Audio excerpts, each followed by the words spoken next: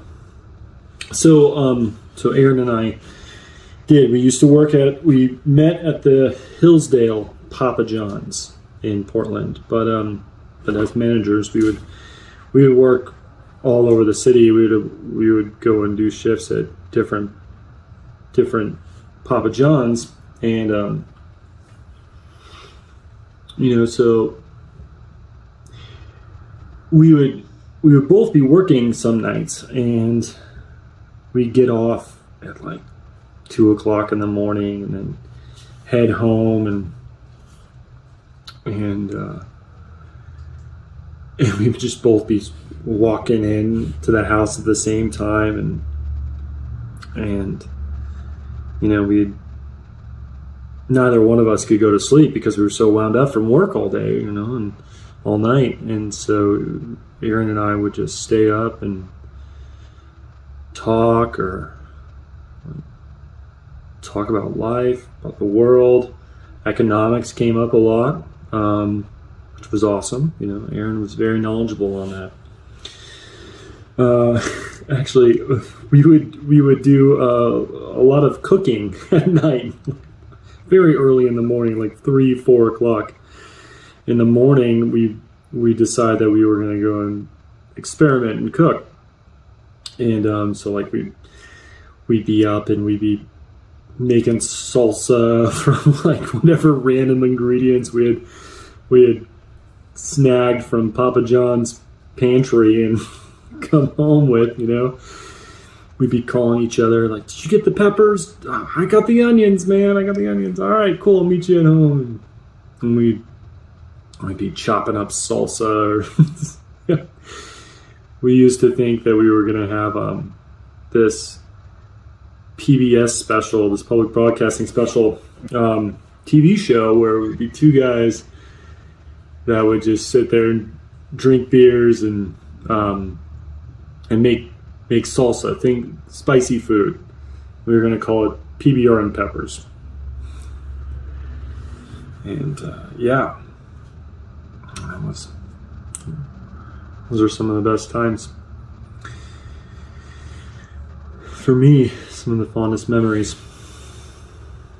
I know that the house, was a special place for everybody, and it was, especially with Aaron's music and his bands, and I feel so lucky to be a part of that time. And but it was special to me for other reasons. It was where I built this lifelong friendship with Aaron, and it meant a lot to me. We had since moved, both of us left the house, and it didn't matter the distance or the miles that we were apart, or whether we had not talked in months. We would pick up the phone, and it was like we hadn't skipped a beat. He was always there for me, and I tried to be there as best as I could for him, and we were close friends. And I'm going to miss my friend very much. Thank you. Thank you, Spencer, for that. Kelly, you are up next. This is my sister, Aaron's aunt, Kelly, and so I need to see if I can see where she is at. There. Oh, there you are, right up there. Okay, let me send you a mute. There you go. Did you get that? Yeah, get unmuted. Okay. Looks like it on our end. Yes. Okay, hang on just a Can second. you hear me? Yeah, we can hear you fine. Hold on just a second. So I happen to think we might want to try to get people kind of queued up a little bit. So Kelly, Aaron's aunt's getting ready to go next. And then I have a video from Tara that's actually a two-part video. And then I have Brill. So Brill, you'll be up after Tara. And then after that, we'll have a couple more videos. So just to kind of let everybody know where we're at. Okay, Kelly, if you'll go ahead. Okay. Aaron was more like a son to me, a son that I never had. Him and my daughter Tara were really close, and I became close really to Aaron when he lived with my daughter in Grapevine, Texas. Aaron was one of those kids that could relate to anyone. I remember one time on a visit to see Tara, I brought a friend with me kind of for a girls' weekend out, my friend Donna, and I went to go visit, and we spent hours, Aaron and Tara and Jeff and me and Donna in the garage, smoking cigarettes, laughing, talking religion, talking music.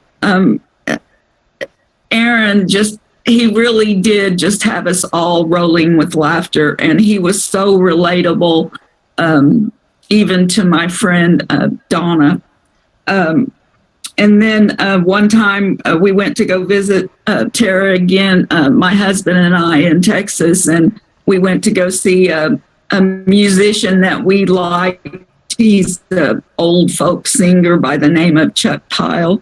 And we were going to go see him, and Aaron said, well, can I go? And then Tara said, well, if Aaron's going, I want to go. And I was really surprised because folk music, I didn't think was really in their realm of music, but we all went, and Aaron had a conversation with Chuck Pyle when he got finished. And I'll always remember that because Aaron, like I said, was just relatable to all people, young, old, and especially musicians. And then another favorite memory, of course, is when my parents had their 50th wedding anniversary, and we kind of had a family reunion /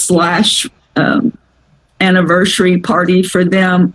And Aaron was there, and Nate, and all the family was there. And what was so great is I finally got to meet Michelle, and you could just tell how much Aaron loved her, and the special bond that they had.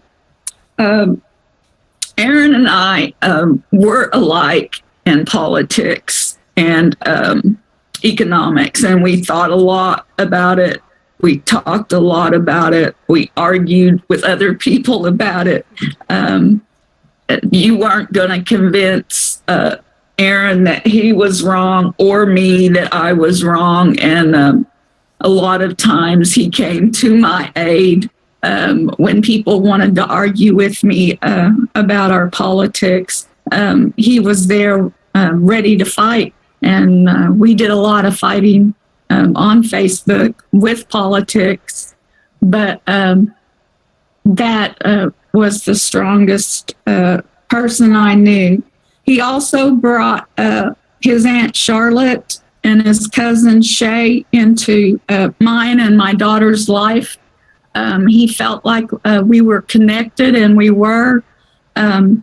He thought that we were kind of the black sheeps of all of our families. I don't know if we were really black sheeps. I called us misunderstood. Aaron and I both took a little walk on the wild side, me in my youth, and I guess I just kind of related to him in that way. I wanted to read something that Aaron had wrote on his Facebook page. Because he wrote this September the 23rd, 2020, And I saved this post. I don't know why, except that it makes a lot of sense, and I'll just read it. These past few months, I've been thinking a lot about communicating, primarily because of some of the volatile communications between me and my wife and a group of friends that have rallied around me during this time, despite me hurting them in the past. We need to start setting boundaries. We need to discuss how to talk to each other. I often see terms like gaslight or rape apologist, etc., thrown around as accusations. Those heavy-handed insults are extremely painful to people, and I will be the first one to say it. I am a master at hurting people with words. It's an unfortunate quality that I carry, and I don't like it. I don't like the extremes I can go to just to hurt someone deeply and emotionally. So I'll be the first to admit that we need to start having discussions about how to communicate. Am I gaslighting you, or do I think what you're saying is actually crazy? Maybe it's both, but neither are acceptable forms of communication. There are other ways to have that conversation. I've fought those social justice fights with incredibly fierce intensity. I've laid into people like a sociopath. I've unfriended countless people because I didn't get a win. So have a lot of others I know. We got to do better than this, guys. I'm not talking about the protests or anything, which are necessary and absolutely justified. I'm talking one-on-one, real talk. We got to stop this never-ending progression of browbeating each other into emotional catatonia. I don't really have any answers for this, but that's what we do when we don't have answers. We find them, we create them. Please, for the love of God, stop trying to murder each other verbally unless it's absolutely necessary.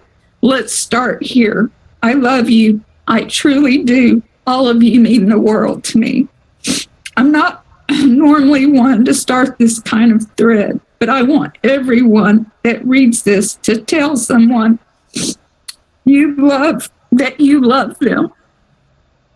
It's that simple, but I promise it will make a lot of people's days a lot better. And that's the Aaron that I knew, the person that could admit when he was wrong. And he really did love his friends and family fiercely. And God, I'll miss him forever. That's all. Thank you, Thank Kelly. you, Kelly. Thank you. We We love appreciate you. that. We have found those words to be true, everything that Aaron wrote. At this time, we have a video from Tara. So if you'll give me just a second, we'll get that ready to go. Wait.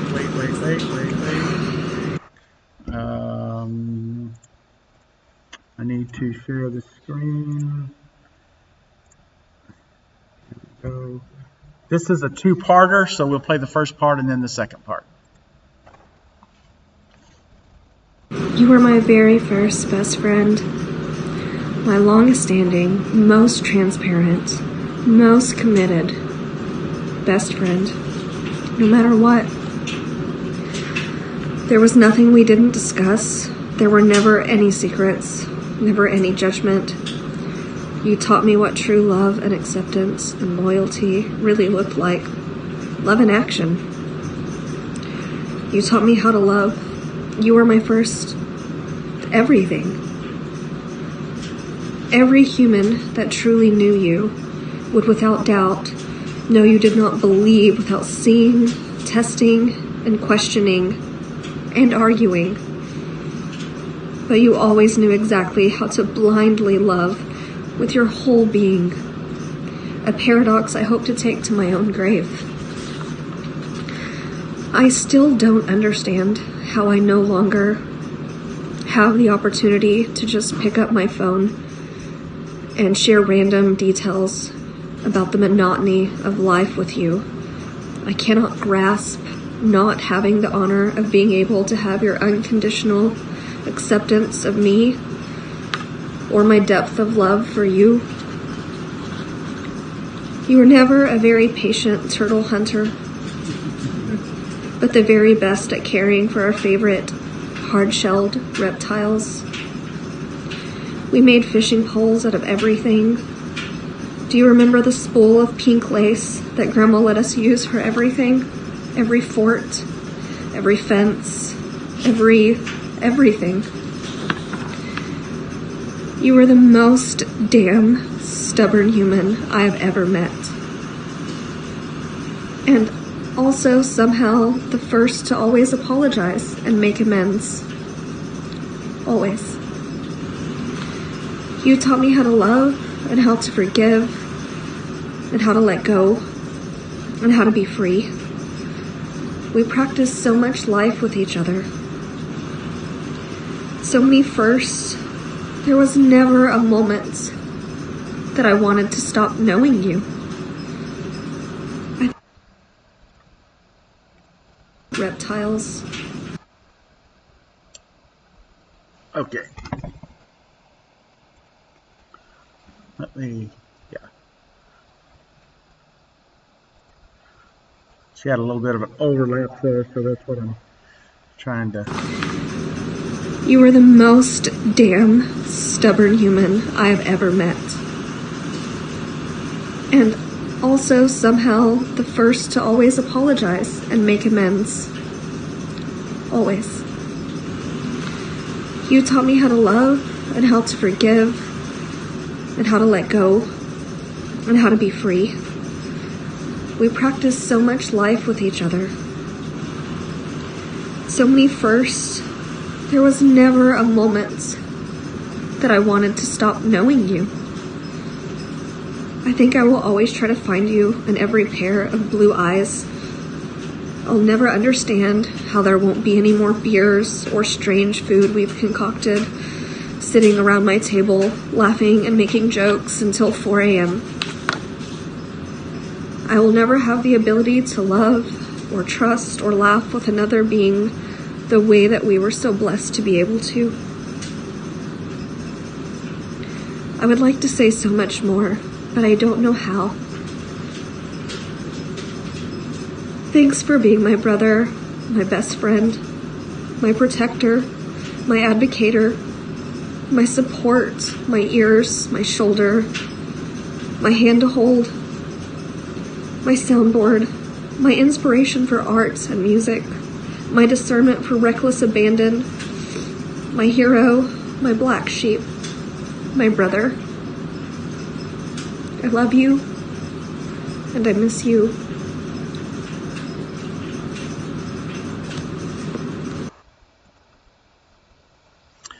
Thank you, Tara. I know you're out there. Thank you. That certainly sums up a lot of Aaron very well. At this time, Brill, you're up. So let me see if I can find you, Brill. Whoops. There you go. Hello. Whoops. Sorry. I think I muted and unmuted you. Okay. Try it again. I think I accidentally muted you. Okay. Okay. Can you hear me now? Yep. Howdy, everybody. I love Aaron. Can't talk to him anymore. I met Aaron back in around 2011, 2012. Sorry. This was the very first Porch Couch show. And I got the chance to play there.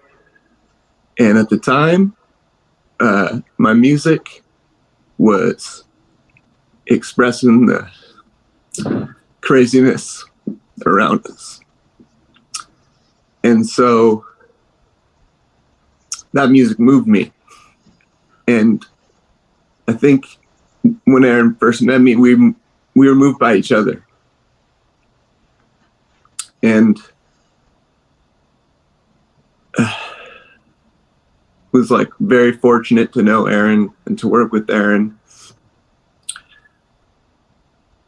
I remember that after I had played that show, it was my first time coming through Portland. I wasn't from Portland. And I wanted to come back and visit.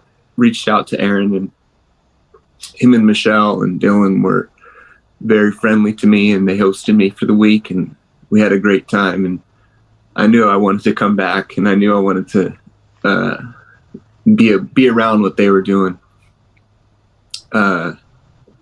And so when I came back, they offered the couch to me. And I lived on their couch for a few weeks. Found a place down the street and stayed there for a few months and ended up back on the couch maybe 6 months later. They were so friendly to me. I was a vegetarian, and they would always make, Michelle and Aaron would make a Brill style pan for me, and then the other pan for them. And they're always feeding and being friendly to everyone around. And Aaron had a huge heart for the music and the experimental music scene, and made Porch Couch a stopping point for touring bands from all over, and a community hub where people could come together. It's the best times. We played in this band called Bang Back together, and we created our own universe. And that's what the songs were. That's what the songs were from. And through that, we expressed what we were really feeling. And I hope that, it had been a long time since I listened to it, partially because me and Aaron hadn't been as close lately, and I'm forever regretful of that. But I was listening back, and to me and him, that was our way to capture what we were feeling and share it. And that was our art form we shared together. And Aaron was a phenomenally creative musician. When we were recording all the music, whenever he was recording his tracks, I couldn't be around.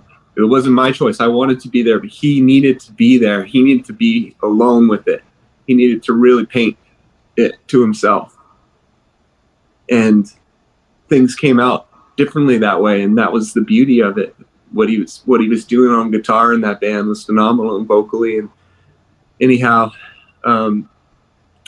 maybe I should have recorded a video. I've gone way off script. I did record like 3 videos last night, and I was just embarrassed, so I thought I'd just do it live and be embarrassed with you all. Thanks for bearing with me.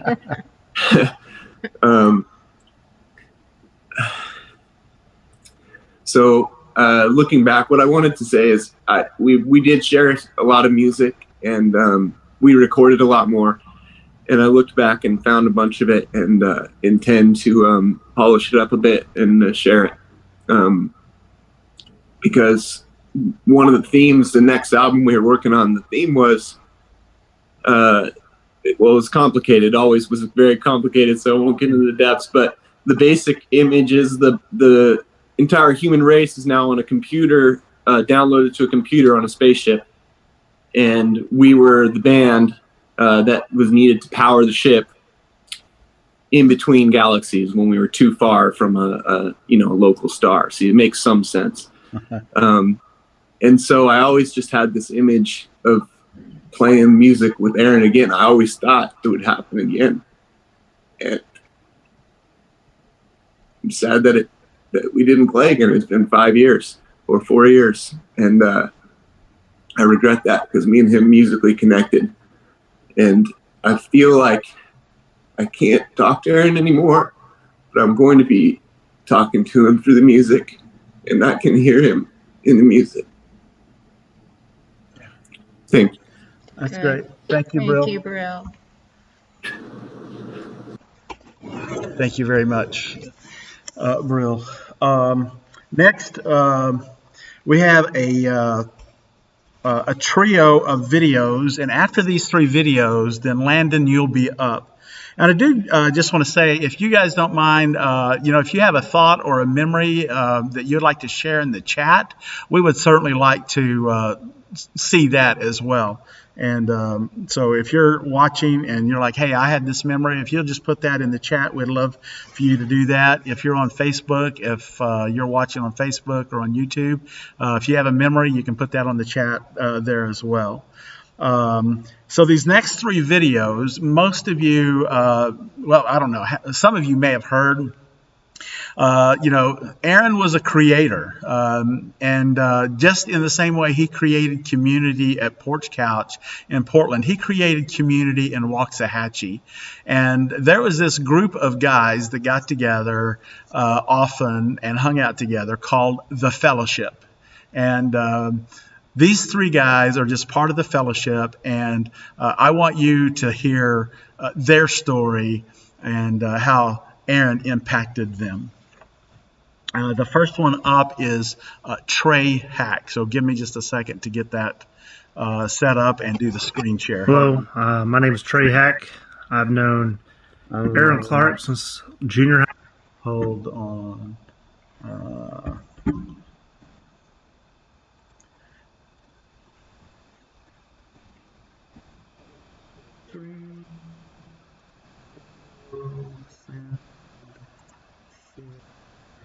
Okay, let me back this up. Hello, my name is Trey Hack. I've known Aaron Clark since junior high, since him, Chad Hammock, and I think it was Mr. Cagle rocked some Creed out in a talent show. Aaron was a really unique individual, really completed a group of friends that we shared together.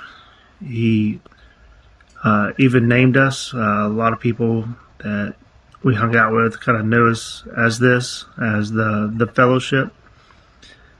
Him, Derek Scott, Robert Santos, Travis Evans, myself, Jeffrey Rhodes, Kendall, Derek Campen. We all comprised of this little group that together and hung out extensively throughout high school and even a little while after that, before we all kind of separated, went our own ways. Aaron was one of those individuals that every time you picked up the phone to call him, you could almost guarantee that he'd be there to answer every time. And that's a really unique feature in today's world, and I'll definitely miss that aspect of having somebody for sure there that you could call and they would pick up every time. Something cool I wanted to show y'all that kind of shows his funny side and his uniqueness. One second, grab it. So Aaron sent the group of us all this little magnet, this fridge magnet, randomly, and that's just a good testament to show exactly what he was as an individual, constantly thinking of his friends and his family and doing these little quirky little tidbits and sending little notes just to kind of show you that he still cared and still thought of you. But we're going to miss you, buddy, and I hope you have some good fun up there with Derek Scott. Bye. Thank you, Trey. Next up, we have Travis. And the funny thing about Travis is where we get his cat name from, Miss Travis. My name's Travis. I knew Aaron for many years. We started talking about right after high school, and I graduated in 2003. He graduated in 2005, and even though we didn't hang out in high school, me and Aaron clicked pretty quickly. We would talk about movies and music, and he was one of the best people I ever came across. Aaron was the type of guy that whenever you needed something or you wanted to bounce an idea off of him, he was there to give you some feedback. And his imagination was just, one of the best attributes that he had. He created this group called the Fellowship that comprised of a lot of close friends of ours. And to be honest, without Aaron, we probably wouldn't have stayed in as much contact as we had over the last few years. He made such a big deal about, getting into that exclusive group that the Fellowship just became something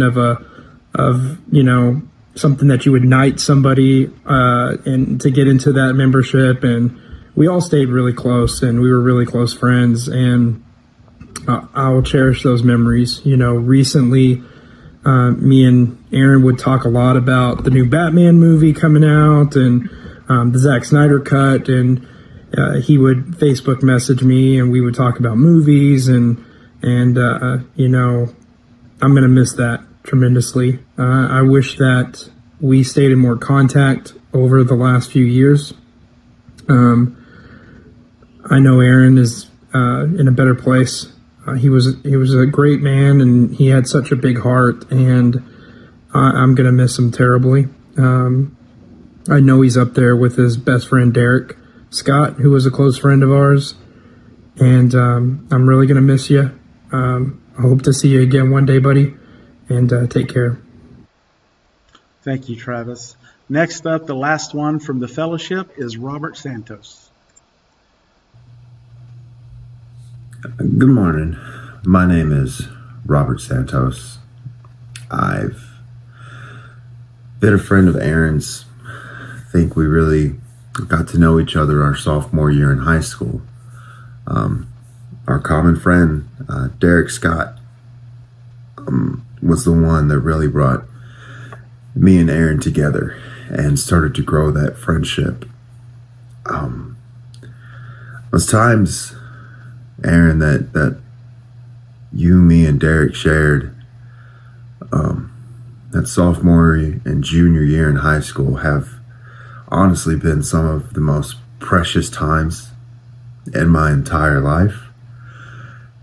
Being able to watch the two of you and the fire and passion that y'all shared for anything that y'all wanted to be a part of, to go after.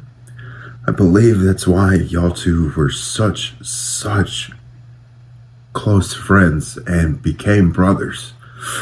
And I've always admired that about you. And in a lot of ways, I've tried to strive to gain a little bit of that passion in my own life, the way that it just came so naturally to you. Aaron, you were a light in any room you went into. Anywhere you were going to make the people around you happier. You were just going to bring the energy levels up, because that's just who you were.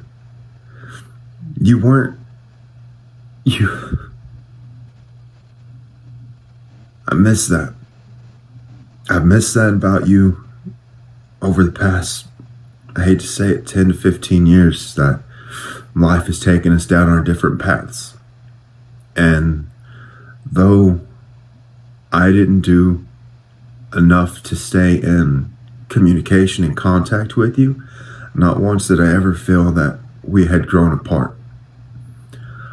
I've always and always will cherish the times that we shared, and I will always love and cherish the fact that I got to call you a friend.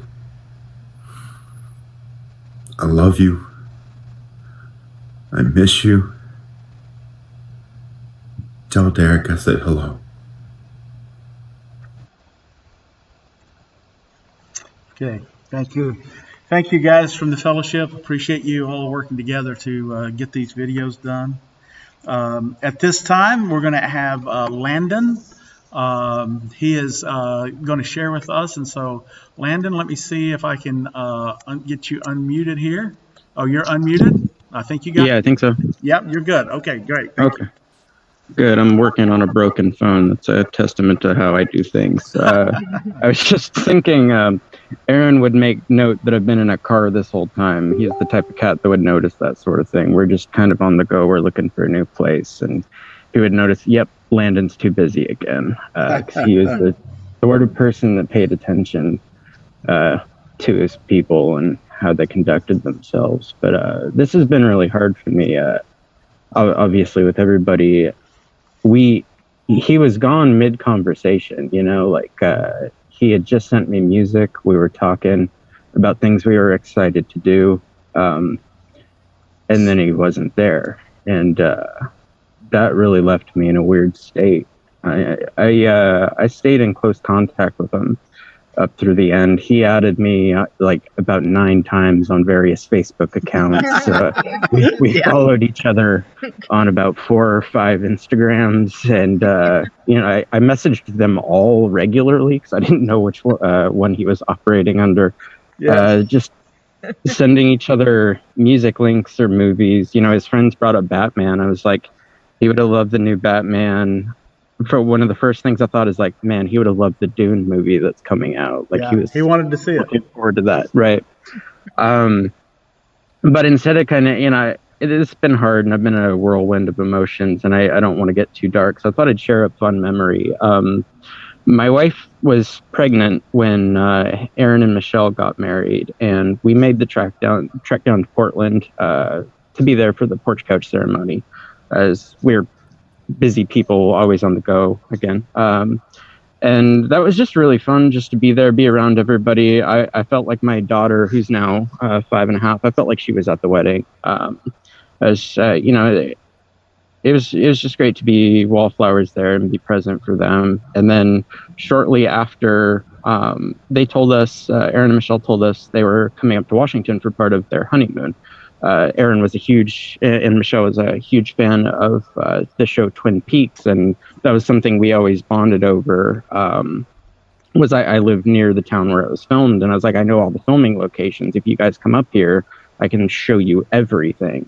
And maybe I'm wrong, but it seemed like they spent their last dime on the hotel room and the gas to get there. So when Hannah, my wife, and I showed up, we were just like, wow, okay, so like you guys want to go to lunch? Like we went to the diner, we got pie. I think they had enough for the pie, but I think they were discreetly counting their coins. We're like, okay, we'll like go to the lodge and we'll buy you guys a round of drinks and whatnot. We went down below the falls and we just had a beautiful day. This is just a really fond memory of mine. I've just been thinking about it. My wife and I spent a lot of time up there. But we just went to the rocks below the majestic falls and just like, you know, hung out on the river for just hours. And it just felt like a really magical moment. And, you know, everything was still. That busyness I brought up a couple times, that was just gone. It was just, you know, 4 people enjoying a moment together. And that was a really beautiful day. And I've been up there a couple times since he passed. And, you know, I think about him every day. I've listened to every Bang Back release. I couldn't listen to anything that Aaron didn't have a hand in for like 2 weeks after he passed. I listened to Bang Back almost exclusively. The couple Mercury Tree records he was on. Ben shared with me the Speak Pendulum album. I don't know. I feel like I'm rambling. Aaron was very important to me, and like I said, I almost don't feel like he's gone. I feel like he's gonna poke around a corner like any minute, and I'm gonna say, yeah, you got me this time. So good job. But I don't know. It's music brought us together, and that was the very last thing we talked about, and that is very important to me, and I have to pay attention to that because a lot of people in my life have made me feel like music is kind of frivolous and I need to hunker down and take life a little more seriously. By the way, I'm a scientist. I feel like I do okay. Anyway,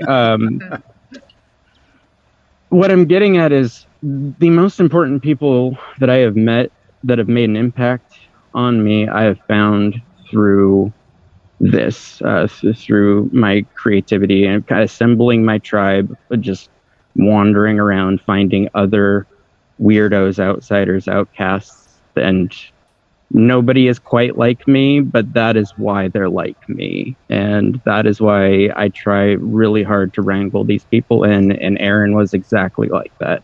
And he was a lot better at it than I was. But he continues to change my life. He's very much still in it. And I need the people in his family and the people in his life to know that he's still with us. You know, I'll think about him every day. So Great. I could ramble for a year, so I should probably cut it off there. But thank you, Landon. Thank you We so appreciate much. that very much. Next up, we have Jasmine. And so, Jasmine, let me see. You unmuted? Hi, I think I'm unmuted. Can you hear me? Yep. We can hear you fine. This is beautiful, by the way. Hi from Austin. Aaron was really important to me. It all started back in the nursery, probably before we had memories. But we were, Mary and Joseph in the pageant around kindergarten age, and I'm still looking for that picture of Mary Kay. I'm going to get it to you ASAP. But as we grew older, Carrie was our youth pastor and such a wonderful mentor. Carrie was for us and would do anything for the kids. He'd pop up at the high school, and I was always excited to see him. Carrie, you're amazing. Aaron knew that I always wanted to play music. I loved to sing. I was never really good at it, but I loved to do it. And Carrie, I think, handed me a guitar and said, "You're gonna lead worship service at our youth group with Aaron." And I didn't really have a chance to say no, but he knew I wouldn't because he knew that's what it was in my heart I wanted to do. And Aaron showed me the 3 chords. The only chords you really need is G, C, D, and boy, did we play them. And we had our favorite go-tos. We would show up early, sometimes even stay late. We did a lot of youth activities together. But Aaron and Carrie ignited my fire for music, fueled that. I've recorded several albums. I've been in 5 bands. I've toured with 1. These guys really started it, but Aaron was patient with me. He was like, "You're going to get this. Here's how we do it." We would often show up early so we could play Rockstar on the stage with the mics and the amps, and we would often play not church songs, and then we'd go into church songs, and we just had a great time jamming out and really exploring our freedom there. He's always been someone to me that I could reach back out to. He knew I was going through something back in September, and some of the words he said to me was, I want to feel what you're feeling. I want to grieve with you. I want to be that person for you. And that kind of friendship is unprecedented. I really let him know what he meant to me, and that I appreciated that. We had a long conversation, and therefore after, he was very passionate about politics and economics, and we had a lot of the same ideals, a lot of the same views about things. And so we created a Facebook group, Joe Biden 2020, so just so we could explore those ideas and put them out there and talk about them from distant locations and not offend anyone, and bring other people in. That was amazing. It was a really good time. Recently, we had been, sharing ideas about music, and, he had shared with me a song not too long ago, which I feel like I need to use. I need to put it out there. And this is beautiful, by the way. All of you guys are so brave speaking. You inspired me to speak. I was supposed to do a song and a video, which I recorded I can't even think, 5 times probably.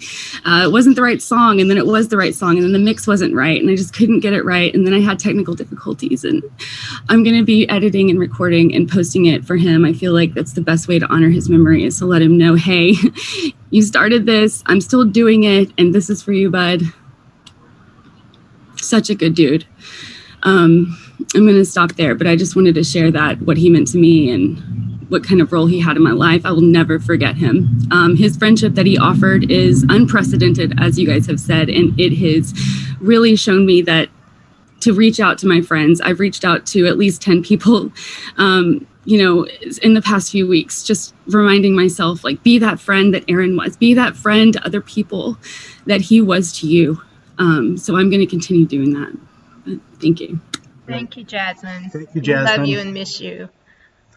Okay, so next I have a video from Ben, and Aaron was in a band with Ben in Portland, and so give me just a second to get that set up, and then after that, then Mary Kay is going to come.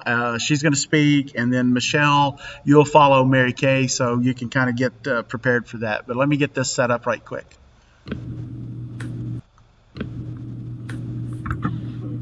Hi, my name is.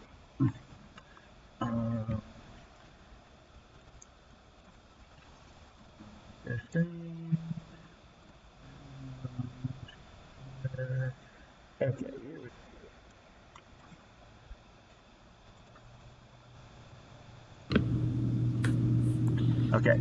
Hi, my name is Ben. I met Aaron almost 10 years ago, after he had just moved to Portland. We played together in my band, The Mercury Tree, and did other projects together for several years, and he was a constant presence in my life during that time. Aaron meant so much to so many people. I always knew this, but the outpouring of love and support for him in recent weeks has made this even more striking. In the midst of all the other activities he was involved in, he also made time to help numerous friends undergoing mental or personal struggles, just because he cared. I think caring to the extent that he did could be very fatiguing, but this is just the way he was built. He wanted to take care of everyone. And there's no way I can list what he did for everyone, but I can mention some things that I remember. Aaron helped me feel that music was worthwhile, that it was okay for a big nerd like me to do it, and that people liked it and wanted to hear what I had to say. He helped me feel normal, okay, and accepted in social situations, in a way that I haven't felt before or since. In a very real way, he gave me the confidence and support I needed to find my own voice. And for someone like me, that's a gift you can't put a price on. When Aaron eventually realized he couldn't handle the commitment of being in our band anymore, he personally arranged his own replacement. Thanks to his caring and thoughtful handling of the situation, even though we were midway through recording a new album, the band didn't lose any momentum and we had zero downtime. It could have easily torpedoed everything, but it didn't because of him, and that's a big reason why we're still here as a band. When my mom died this past December, Aaron was one of a very small number of people who reached out to offer his support, and he was a great comfort during this time. He could have easily ignored it and focused on his own problems, but he didn't. Aaron didn't do anything in a small way. Whatever he did, he brought a bottomless supply of passion, energy, and strong opinion.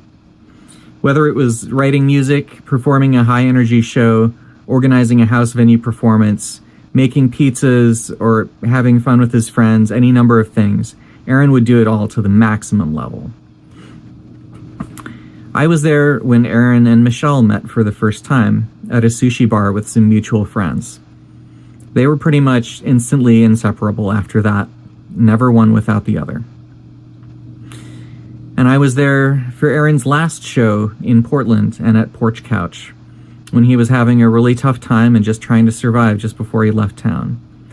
Along with our friend Mikey, we had a band called Speak Pendulum. We played only that one show and partially recorded an album before Aaron left. This represents some of Aaron's last recordings, and I'm finishing them up and hoping to release them next month.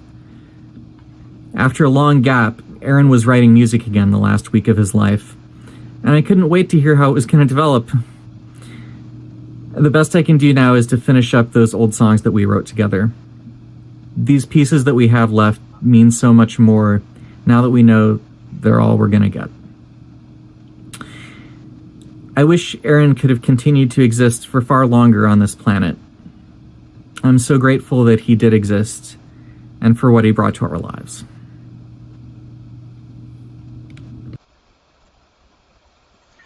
Thank you, Ben. You're right. He did bring the passion. Okay, so Mary Kay, talk here, is going to share with us next, and then Michelle, and then after Michelle, Nate, and then after Nate, Dana, and then myself, and then that will be the conclusion. So we're almost to the end. I thank everyone for being with us today. So we're so grateful that you're here. As I was going through picture albums and scrapbooks of things that I've saved through the years of Aaron, I found a Dear Santa letter he had written in 3rd grade. This letter reflects Aaron's personality even as a little boy. There was no beating around the bush with Aaron. He was not shy about telling anybody exactly what he felt. With him, it was either black or white. There were no gray areas as far as he was concerned. He would let you know with utmost sincerity and conviction precisely what he thought and how it should be, period. So here's the letter.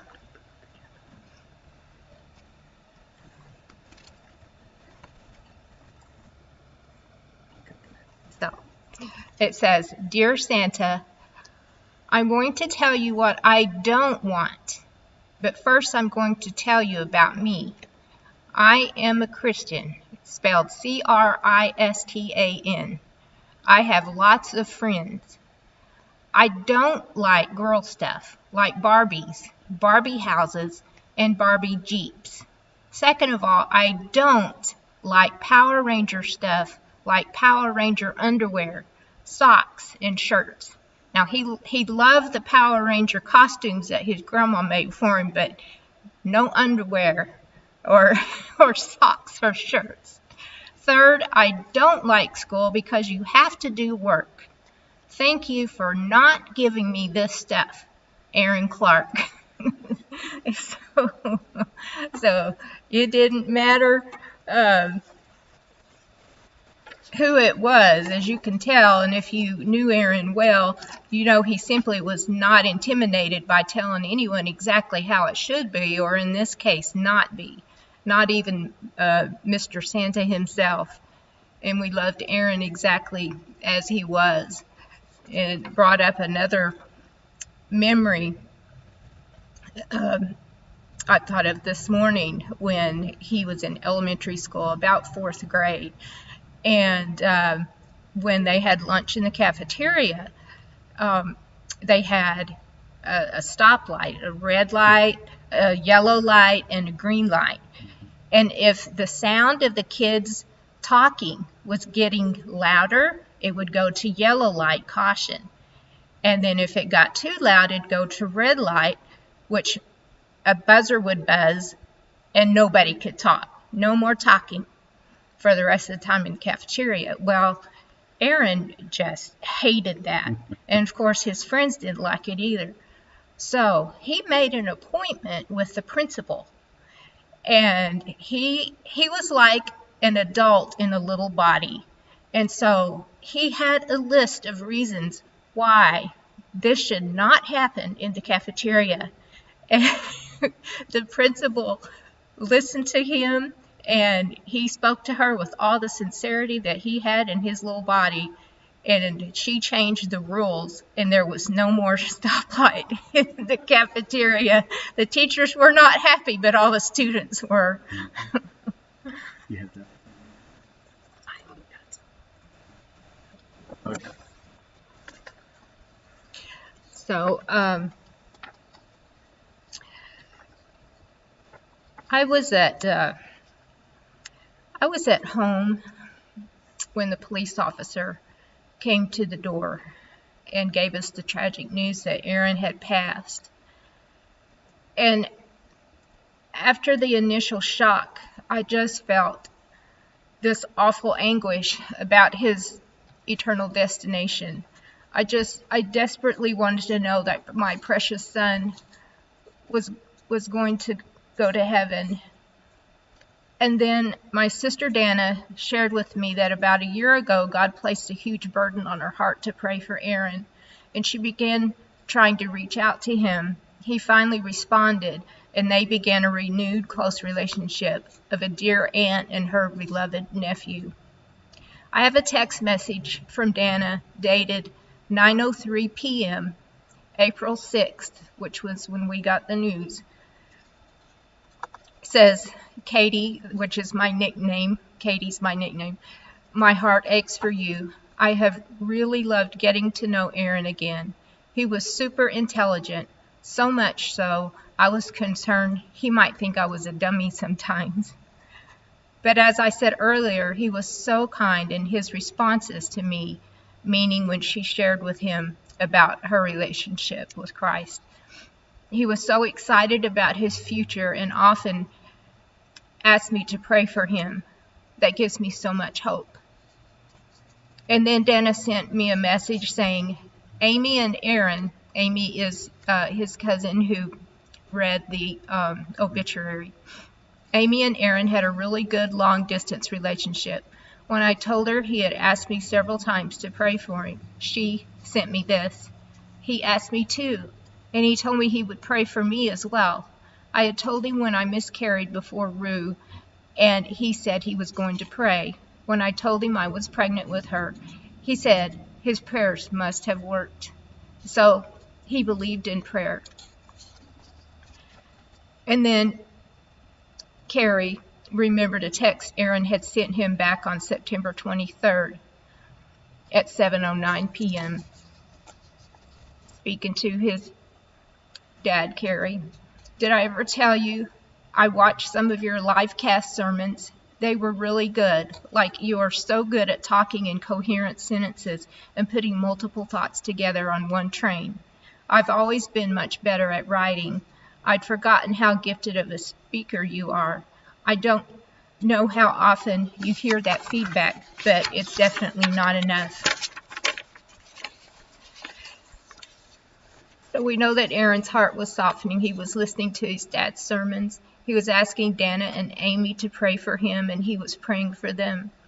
I believe God answered Aaron's prayers, and I believe God answered the many, many prayers that were prayed for Aaron by family, friends, and by people who had never met Aaron. We can never, ever thank you enough. Carrie and I and Nathaniel, we look forward to that day when we'll be able to embrace him and be with our Aaron again for eternity. Thank you. At this time, Michelle, so can you unmute there? Michelle has had such a struggle there. Yeah, we can hear you. You're great. Go ahead, Michelle. You're up. Well, I had to write something down. I've probably written like pages on pages on pages of things to say, because he deserves the best.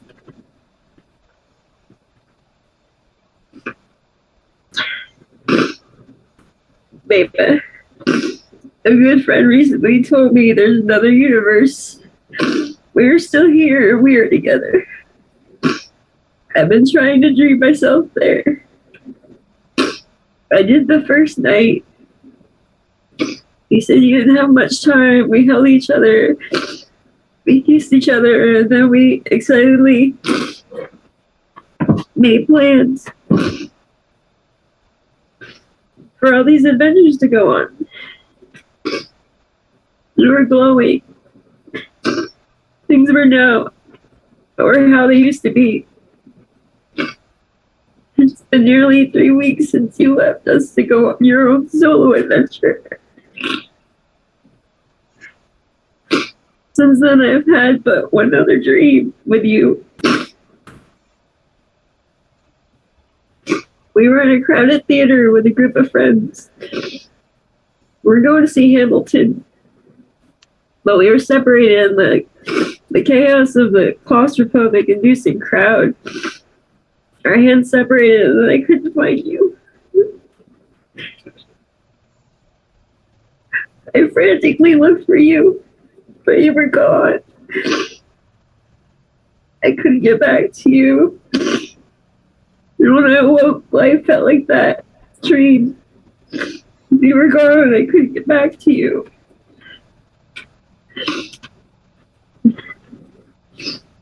Like a boat Lost in a stormy sea of sadness and pain, I no longer have your brilliant, warm, glowing light to guide me back to the safety of the calming shores of your warm, loving embrace. I'm sure where you've gone is both a place wonderful and strange. Right now, from that place among the stars, I know you feel the love from all the people's hearts you touch with your beauty. I will find and meet you there one day with our Miss Travis.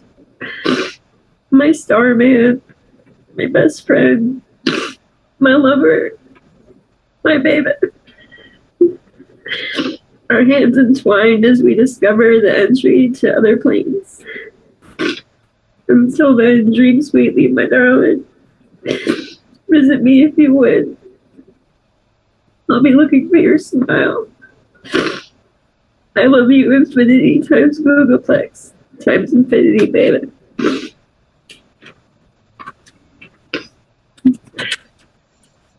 Thank you, Michelle. We love you, Michelle. Next we have Aaron's brother Nate. And give us just a second for Nate to get seated here. In front of the camera.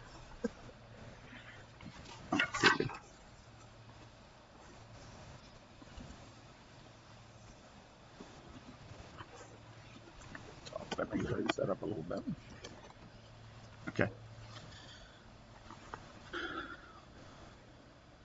Oh, hard to follow.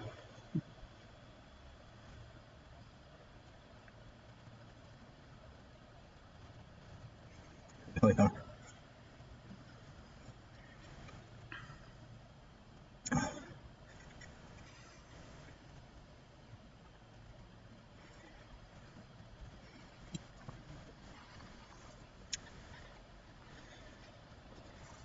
Aaron was really influential and always trying to make the world a better place. I've seen my brother's artistic talents since before it hit the stage. I remember him learning guitar, paying for his own equipment, making up cute little songs to tease me with, like my brother is a video game addict.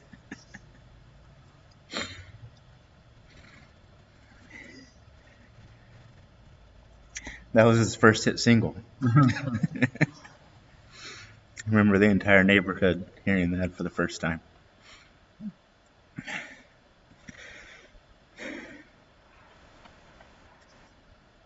I remember his love for comics, especially DC, and waking up and watching them with him on the evening channel or Saturday morning cartoons, whatever it was. Soon he'd start drawing Batman and Superman. I think it was about 5th grade.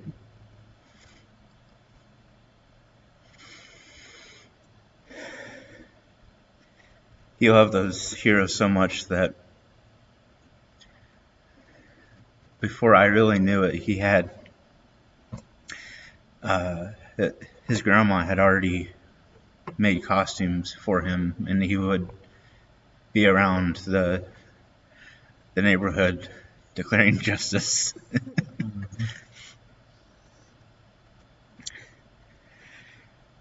Music really took a hold of him around 6th and 7th grade.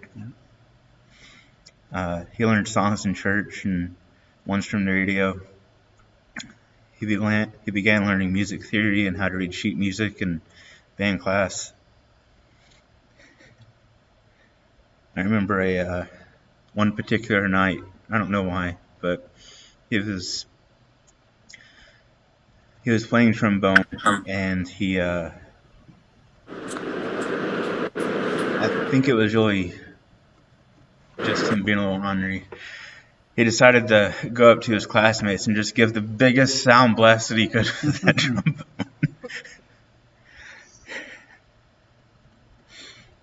But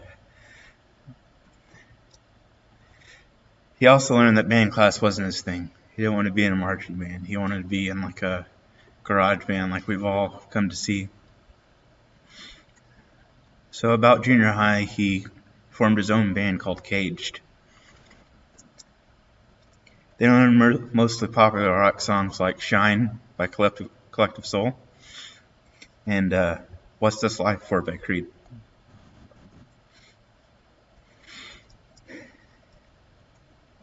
Aaron was a goofball. I mean, even if you didn't like his style of humor, you could tell he just loved to make people laugh. He and his best friend, Derek Scott, had what they called the dark voice. And I learned it too because I wanted to be just like my brother. Aaron and I would greet each other or make jokes with that voice. His humor was a part of his life. Even during his major bike accident, after he had won the lawsuit, he put on his Batman mask and did the Dark Knight voice. We did it. We beat the dirt piler.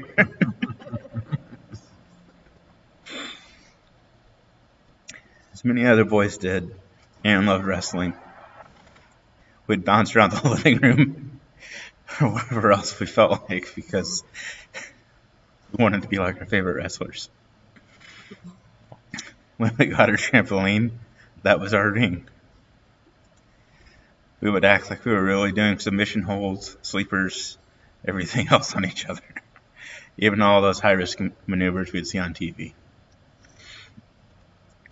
For Christmas last year, my wife and I bought Aaron a huge Batman kit from our local comic book store. It had comics that he went crazy about, that he knew exactly what they were, and others that he never heard of, but he was still excited. It came with a Batman mask. He practically became Batman like a kid. After seeing how excited he was, we went back sometime later and saw a Court of Owls mask and mentioned it to him.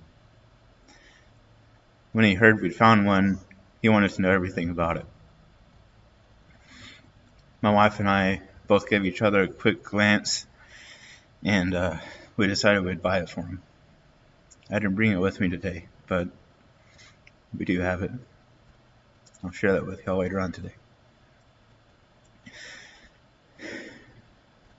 Aaron, you were greatly loved.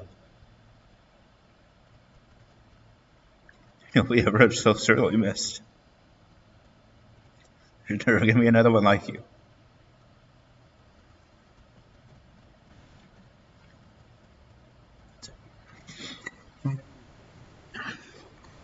Next, we have a video from Aunt Dana, and this was one that Mary Kay was talking about just a few minutes ago. So give me just a second to get this set up.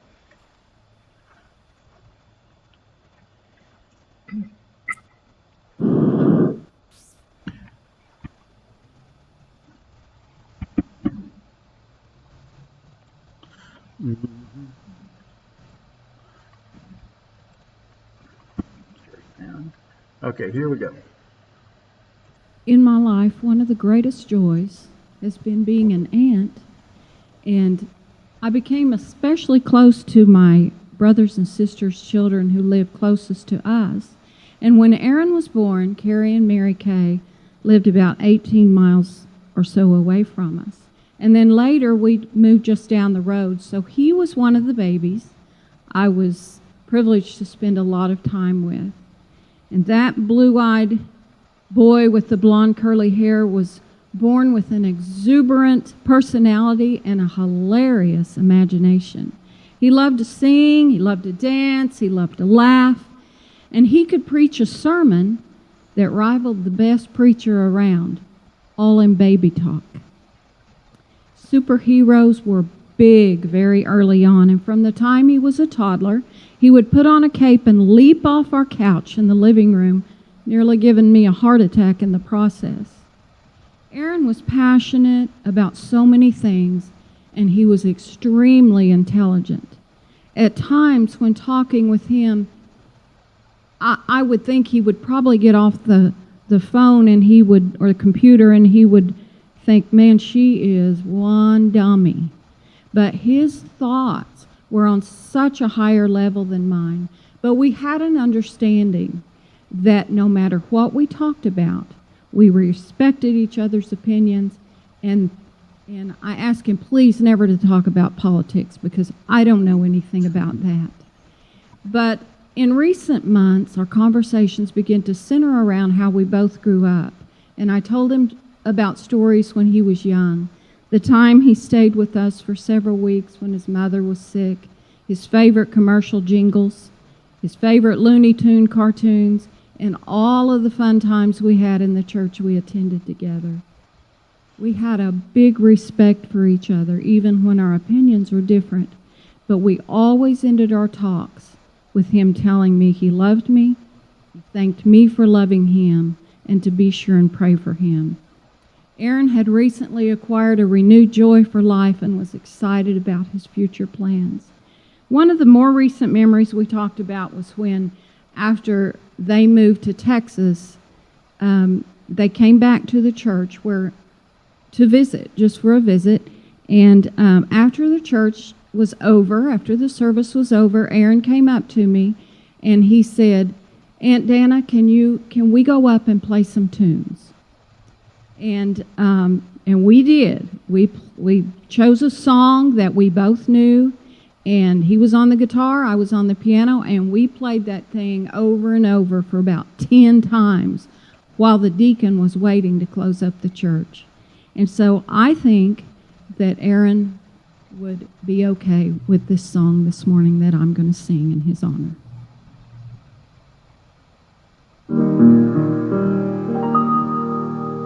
Some glad morning when this life is o'er,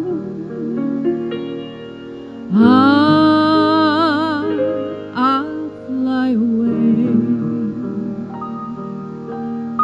to a home on God's celestial shore.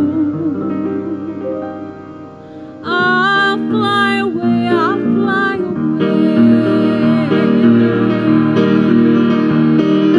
I'll fly away, oh glory. I'll fly away through the sky. Hallelujah, by and by. I'll fly away.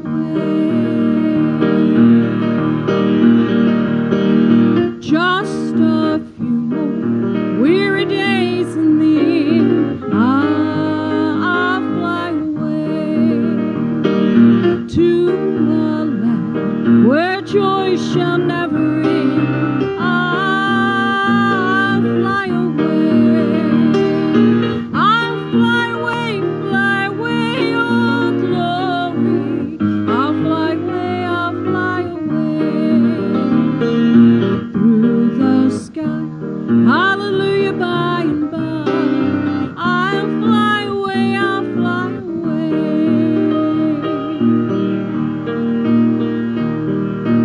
through the sky.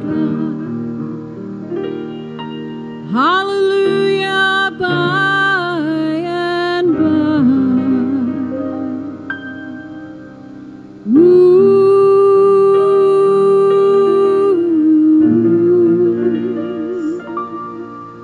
I'll fly away.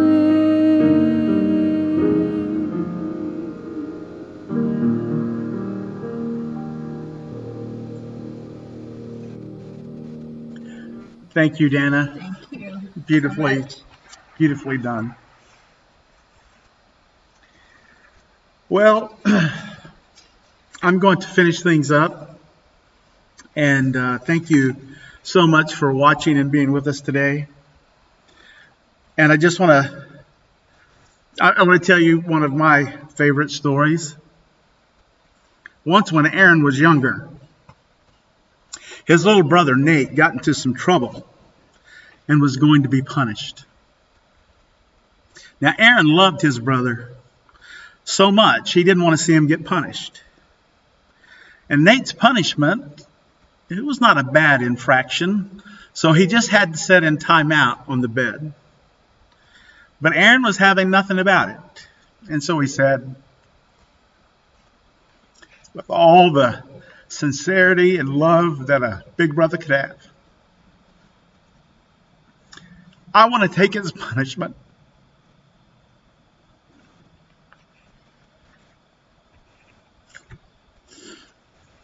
I want to take his punishment for him.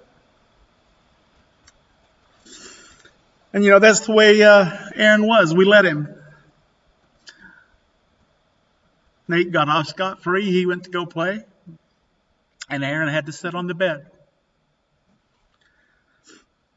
Aaron learned a powerful lesson at that young age, one that he had been taught in church and in our home, was that we were sinners and that Jesus came to take our punishment for us. And at that young age, he wanted to be like Jesus. Aaron was that way most of his life. If he loved you, he didn't love you a little bit. He would defend you and he would protect you. If, on the other hand, you did something to one of his friends, you would experience his wrath. He could verbally lash someone. If you look at his profile dated September 23rd, and I'll only refer to it because Kelly has already read it, he talked about how he was a master at hurting people with his words. But now I think of a different side of Aaron. I don't know if you ever had the occasion, but we did as his parents. Did you ever try to talk sense into Aaron? Did you ever try to win an argument? Aaron was smart, and sometimes it seemed like he could glance at a website or walk by a book and absorb all the information in it, and then turn it around and use it on you. This gift was both a blessing and a curse. He could be stubborn about his thoughts and his opinions. But like most of us, as he got older, he began to change. And that was a good thing. I've often said that people learn primarily two ways. One is by the experiences of others, and the second one is by pain. Aaron experienced pain like he had never experienced before. It began around July of last year. And that pain began to teach him many lessons. He began to rethink his actions. He began to rethink his life, his faults, and his weaknesses, and he began to take ownership. He began to own his mistakes in ways that we as parents had not seen him do before. One day in September, he sent me a message, and that is the message that Mary Kay wrote earlier. Dad, I've begun to watch your sermons online. It spoke volumes to me. For many years, he didn't want anything to do with it. He wouldn't watch one of my sermons. He wouldn't listen. He didn't care anything about it. But pain was teaching him a new lesson. It showed me that his heart was softening. He had gotten hurt and he was experiencing pain. And out of that pain, he began to reconnect. He began to reconnect with friends and family, some of whom he had not spoken to in a long time. He had began to forgive, and he began to ask for forgiveness. Much of the pain and the hurt that he had been carrying, he began to let go. It began to dissipate. He began to get excited about life once again, about his future. He was making plans. He had found renewed passion for creativity, something that he had lost, I guess, about the time that he left Portland. He began to think about his future in a way that he hadn't previously about a plan, a purpose for his life, and he wanted to pursue being a firefighter, a forest firefighter. On his birthday, his 35th birthday, April 3rd, we talked about his future. And I quizzed him quite closely. And one of the things I asked him is like, Aaron, you're at 35. We don't know when we're going to pass, but if you have 35 or 40 years left, what do you want those 35 years to be like? And why is this plan going to be different than what you had done before? And I won't go into those details, but I will tell you that this plan was something he was excited about. He was excited about his life. We had no idea that when we hung up the phone that day that he would pass in just 3 short days. And I think perhaps the greatest lesson that we can learn is that perhaps someone who's watching today won't be with us next year. We never know when our time is up. So I want to invite you to do what Aaron did. I want you to allow the pain that you feel, that you have felt, to bring the change in your life. I want to invite you to let go of the hurts, to let go of the pain, to let go of the bitterness. Perhaps you too will start down the road of forgiveness. When I think of forgiveness, I think of Jesus on the cross. There were 2 thieves on each side of him. Men who had done so much wrong, men who had hurt others, who had taken from others, and they were being justly punished. One man was so full of bitterness that he heaped insults upon Jesus. But the other man, as he surveyed Jesus, as he looked to Jesus one more time, his heart too softened. And he asked for Jesus to remember him. And Jesus responded with grace and love and mercy. And he said, today you'll be with me in paradise. Jesus extended forgiveness to that thief on the cross, to a man who had wrecked his life and had wrecked the lives of others with so much pain and hurt and bitterness. But Jesus, because of who he is, the Son of God, the one who is full of love and mercy and grace and forgiveness, forgave him. And I'm sure that he would do the same for you today. So I invite you today to turn to Jesus, to receive his love, to receive his mercy, and to receive his forgiveness. That concludes our memorial today. You guys have been so great. You've taught us so much about Aaron. It's so hard for us as parents that when our children leave, they live lives that really we know nothing about. We only see glimpses, we only see parts, we only see portions. But you have filled in some of the blanks for us, and for that we're very grateful. And we thank you for joining us today.